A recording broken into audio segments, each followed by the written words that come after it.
寄ってらっしゃい、見てらっしゃい。闇芝居の時間だ。Olá, samurais e geishas do meu canal do YouTube, beleza? Como é que vocês estão? Vocês estão de boas? Vocês estão tranquilos? Então tá tudo bem. Primeiramente, recado rápido, recado básico. Segue lá no Insta, eu faço votação para ver qual vídeo vocês querem. E entre Brunei e Birmania, Birmania ganhou. Segundo recado, curte a página do canal no Face, eu faço postagens diárias, curiosidades rápidas, coisas que não dá para ficar postando aqui no canal do YouTube toda hora. E por último, mas não menos importante, eu vou deixar tanto no card quanto na descrição vídeos relacionados a outros vendedores de produtos ilícitos e também outros vídeos relacionados aí à Birmania, né, como a invasão chinesa na Birmania, né, que de certa forma tem a ver diretamente com esse vídeo, com Aung San, o pai da Birmania, e entre outros, beleza? E quem puder dar aquele apoio logo no início, eu agradeço. E bem, como vocês estão vendo, hoje vamos falar sobre Khun San, né, que basicamente foi o maior vendedor de drogas da Birmania, né, talvez o único aí, o único notável.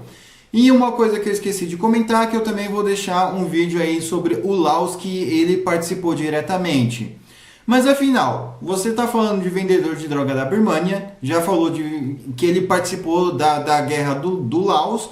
Quem foi esse cara, o que foi que ele fez, né? Qual foi a história de vida dele? Não se preocupa, é isso que eu vou contar agora, mas enfim, sem enrolação que eu já rolei demais, vamos direto ao vídeo. Khun San, ele nasceu no dia 17 de fevereiro de 1934 e veio a falecer no dia 26 de outubro de 2007. Khun San, ou com seu nome em chinês é Zhang Qifu, ele nasceu no norte do estado de Shan. E vocês devem estar se perguntando, mas ele não nasceu na Birmania? Ele não é birmanês? Sim, ele é birmanês de nacionalidade, porém etnicamente ele é chinês, uma vez que a sua família se instalou lá desde o século XVIII e só vem se relacionando aí com os chineses aí desde então. Então, tendo isso em mente, vamos lá. E basicamente, né, quando ele tinha 3 anos de idade, seu pai faleceu. Quando ele chegou aos 5 anos, sua mãe acabou falecendo também.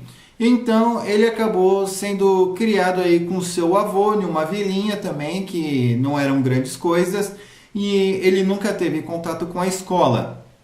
Em 1949, com 15 anos de idade, ele entra ali para o exército da China nacionalista, né, para o Kuomintang, porque nesse período o Kuomintang tinha sido arrastado ali, né, para a Birmania e para o Laos. Então, devido ao fato dele ser chinês e coisas do gênero, ele tem facilidade de entrar no exército e com isso ele recebe treinamento, recebe armas, mas a real é que ele não fica muito cativado, mas ainda assim ele gostou do exército, né? Ele não gostou do exército chinês em si, mas serviu para ele aprender algumas coisas. Depois ele acaba entrando aí para o exército da Birmania, né? Ainda na sua adolescência. E com isso, aí sim ele começa a criar uma malandragem, começa a criar ali um modo aí de querer se defender e ele faz aí a sua própria milícia. E basicamente, quando ele estava no exército, ele já começou aí com o desvio de caráter, né? Começou a desviar a arma, começou a recrutar pessoas, mas ainda assim o exército da Birmania não ligava muito, né? Porque devido ao fato dele ter uma milícia, ele podia fazer o que o exército da Birmania regular não podia fazer, violar os direitos humanos, não que o exército da Birmania não faça, né? E dar cabo aí de opositores do governo, sem deixar muito na cara. Então, pelo fato dele ser uma milícia, tanto faz, tanto fez. Mas a partir do momento em que ele começa a querer a independência do estado de Shan, que é o lugar onde ele nasceu, ele acaba sendo expulso aí do exército da Birmania, mas ainda assim, né, ele ainda é mantido como uma milícia, mas sem perder, sem ganhar mais arma, mas ainda assim ele já tinha ali. Mas a própria milícia vai se autossustentando, né, vai crescendo. E em 1963 eles basicamente, né, começaram a receber terras aí do governo da Birmânia e permissão para cultivar ópio e heroína em troca de que ele eliminasse aí a oposição, rebeldes, outros traficantes e guerrilheiros. E beleza, eles entraram nesse acordo, mas o governo da Birmânia achou que investindo nele teria retorno financeiro.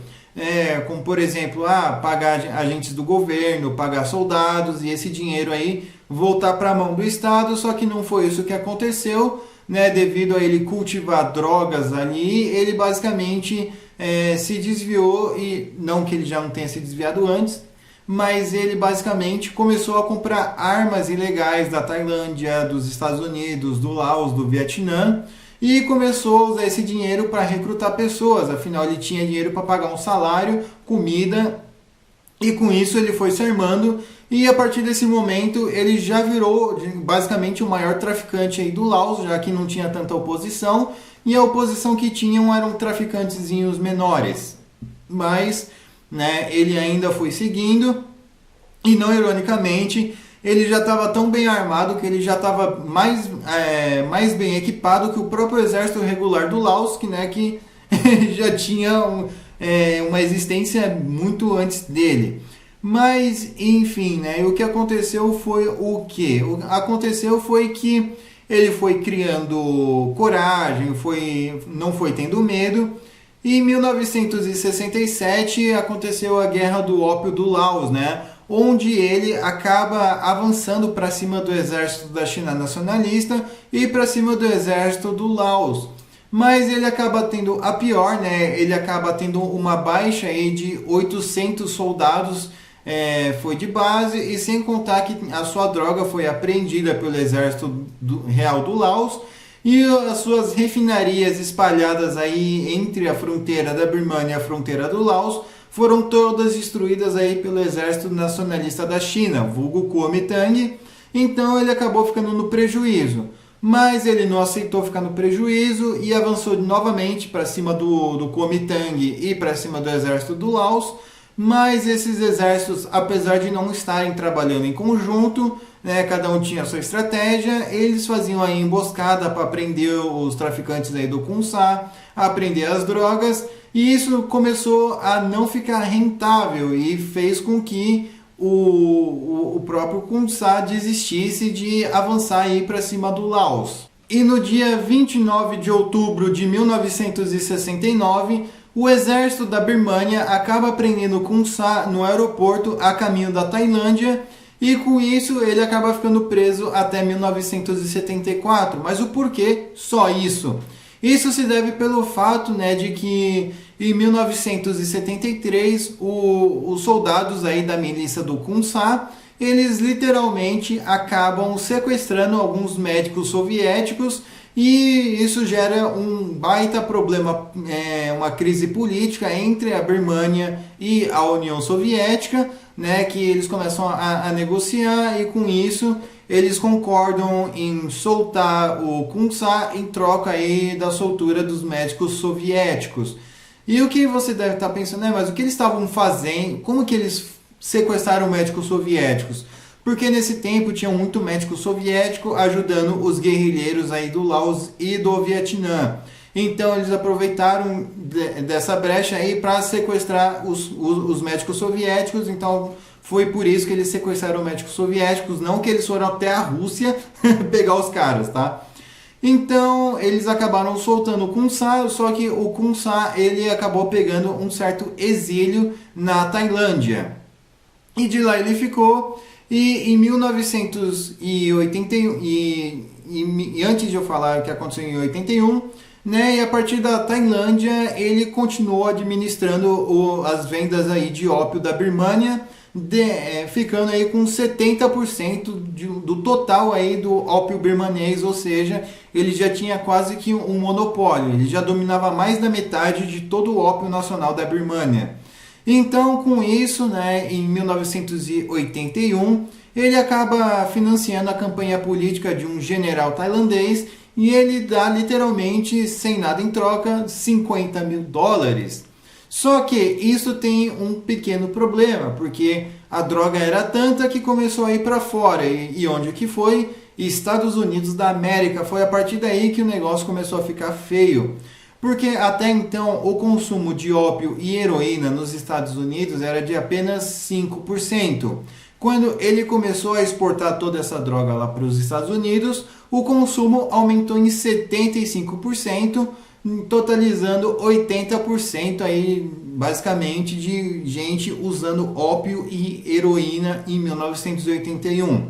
Obviamente, o governo americano reagiu rápido e ofereceu 2 milhões de dólares pela cabeça dele. Só que isso até chegar ali no Sudeste Asiático demorou. E em 1982, após o governo da Tailândia, o governo da Birmânia, guerrilheiros e traficantes ficaram sabendo desse anúncio, todos eles meio que fizeram uma competição para ver quem prendia ou quem apagava o Khun Sa em mais rápido, né, para levar ele ali para alguma embaixada americana, ou prender ele e levar ele para uma embaixada americana para receber os 2 milhões de dólares. Mas nenhum deles teve êxito, mas o que aconteceu foi que Khun Sa, né, devido à perseguição, ele acabou sendo expulso da Tailândia, ele acabou saindo da Tailândia e ficando aí clandestinamente na Birmânia. Já em 1985, ele acaba criando o Montai Army, que era de fato meio que um exército regular dele. Ele acabou virando meio que um senhor da guerra. Ele tinha armamento pesado e um total aí de 20 mil soldados, e dinheiro aí para sustentar ele tinha por causa do tráfico de drogas. E o desenho, ele tinha até desenho e bandeira, né, que era essa bandeira aí que vocês estão vendo, que parece a bandeira da Birmânia, mas sem uma estrela e sim com uma lua no meio. E esse desenho aí que parece que foi uma criança de 4 anos de idade que fez aí, que era a bandeira aí do exército dele. Brincadeiras à parte, né, apesar de não ser uma brincadeira e sim de fato um desenho horrível, né, muito mal feito. Mas enfim, e a partir daí ele acabou seguindo. Em 1988, um jornalista australiano conseguiu encontrar com ele de um modo clandestino.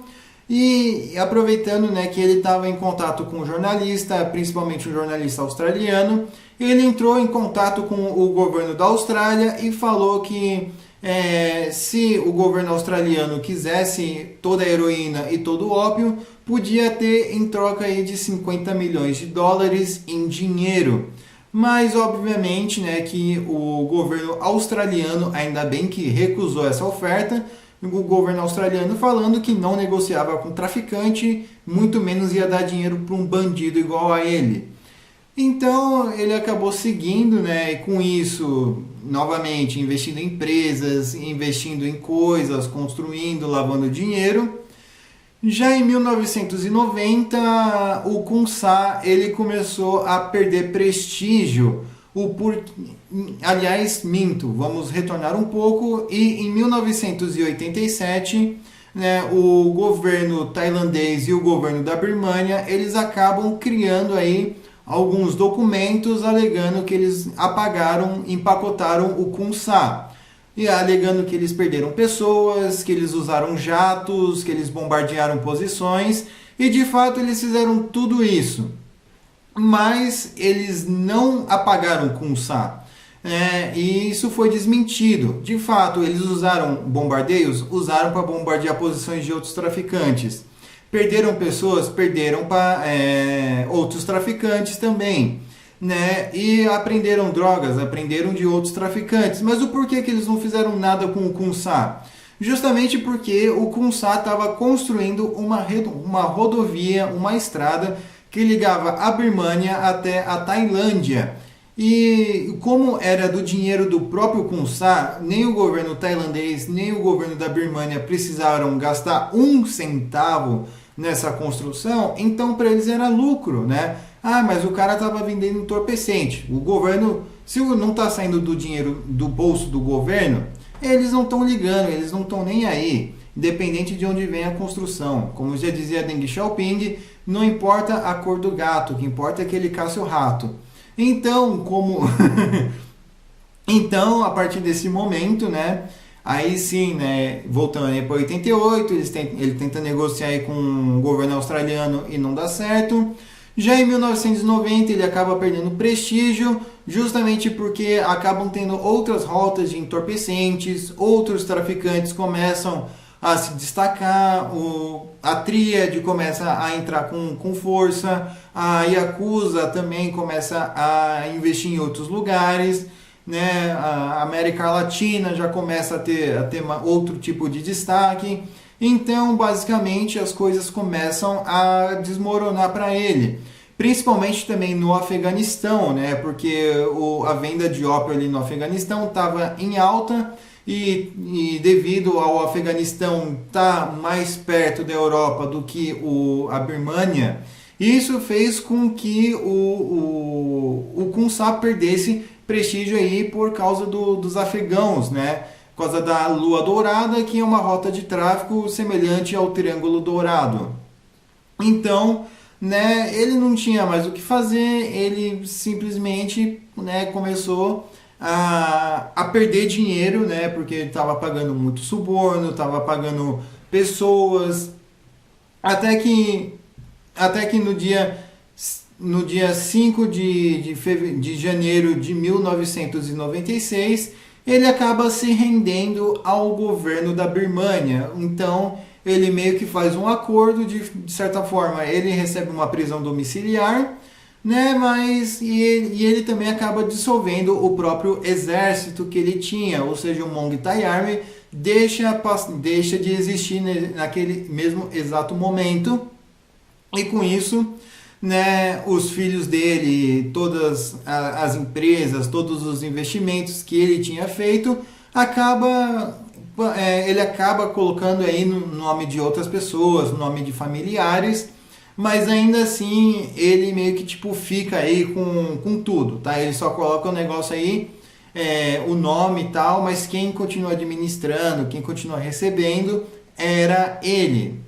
E vocês devem estar pensando, mas isso não é dinheiro não era fruto de lavagem de dinheiro, de tráfico, de coisas do tipo? Sim, mas devido aos investimentos, ao governo ter rabo preso com ele, né, o governo aí meio que só pegou o que era das drogas e deixou esses investimentos aí livres porque não achou nenhum motivo legal. Os Estados Unidos tentou processar, tentou apreender, tentou até mesmo ajudar a Birmânia e a Tailândia a pegar esse dinheiro, mas eles não quiseram, não levaram isso adiante, então ficou por isso mesmo.